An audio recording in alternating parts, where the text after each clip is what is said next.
Have you ever heard that playing hard to get makes you more attractive? That by ignoring a girl, you can somehow spark her interest?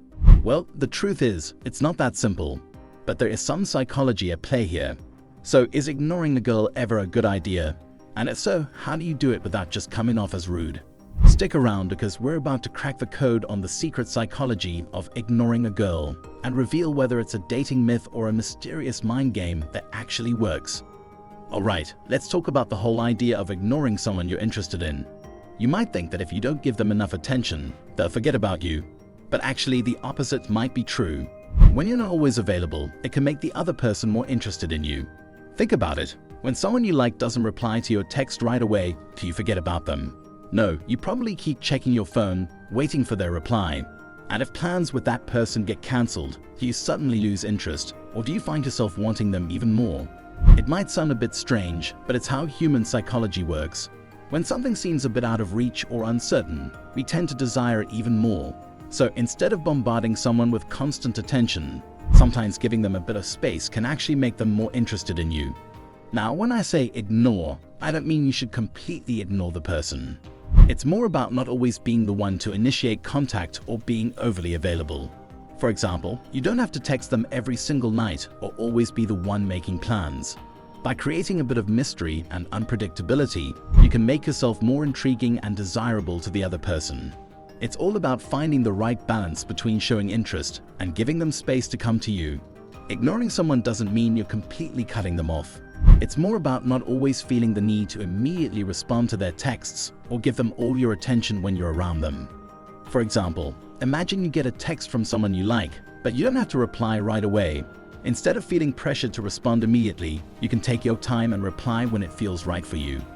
This takes away that feeling of always being on edge or worried about what they'll think if you don't reply right away. Also, when you're with someone in person, like a friend or a coworker you're interested in, you don't have to always be right by their side or give them all your attention. It's okay to focus on other things or other people at times. This doesn't mean you're ignoring them in a rude way, but rather you're just not constantly seeking their attention.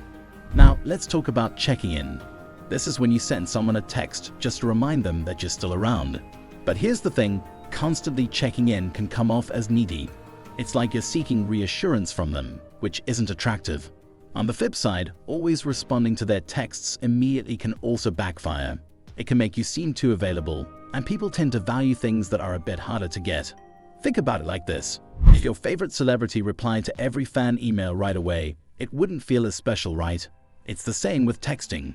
Taking a bit of time to reply or not always being the one to initiate contact can actually make you more desirable in the other person's eyes.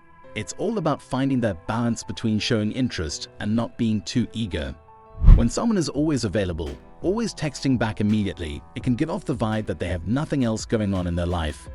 If you're constantly at their beck and call, it can actually decrease your value in their eyes. They might even test you by texting a lot to see how much attention they can get, but if they get all too easily, they might start to pull back because they perceive your attention as less valuable. Now let's talk about longing. Women often associate longing with love. That feeling of waiting for a text, missing someone when they're not around, that's what they see as love. So if you're always available, always there, she doesn't get that chance to long for you. It's like you're robbing her of the experience she craves. This brings us to the concept of mental challenge. Women love a guy who's a bit of a puzzle. Someone who's not too easy to figure out keeps them intrigued. They want to know, does he like me?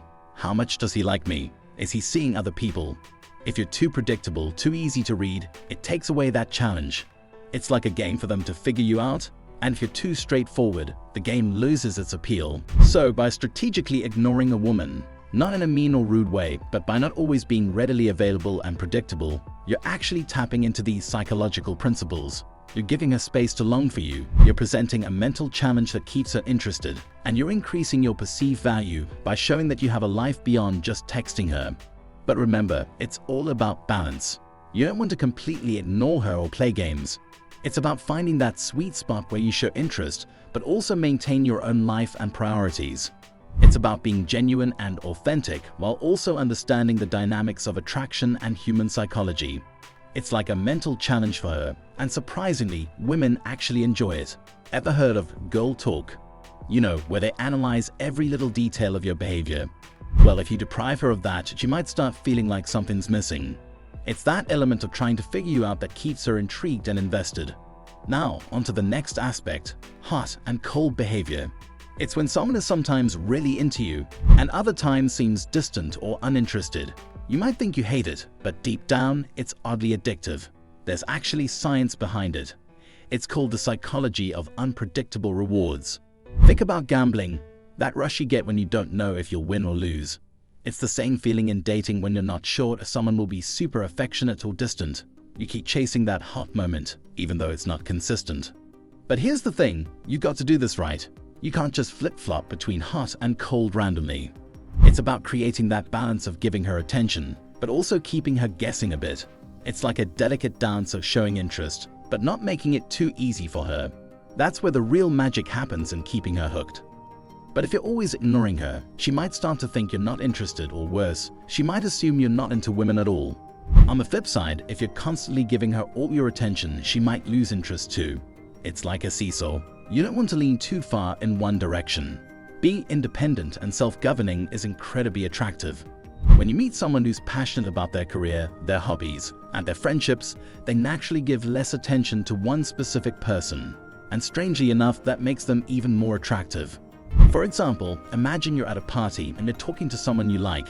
Instead of sticking to them like glue all night, you mingle with other people and have fun on your own. This shows that you're confident and have a life beyond just focusing on them. So, it's not about playing games or being manipulative. It's about being genuinely focused on your own life and interests. And naturally, that makes you more appealing to others. It's like they say, confidence is attractive. And nothing says confidence like being independent and having a life that's fulfilling on its own. If you enjoyed this video, leave a thumbs up and let me know in the comments below if you've ever tried the ignore tactic. Did it work for you? For more dating advice and relationship tips, be sure to subscribe to the channel and hit that notification bell so you never miss a video.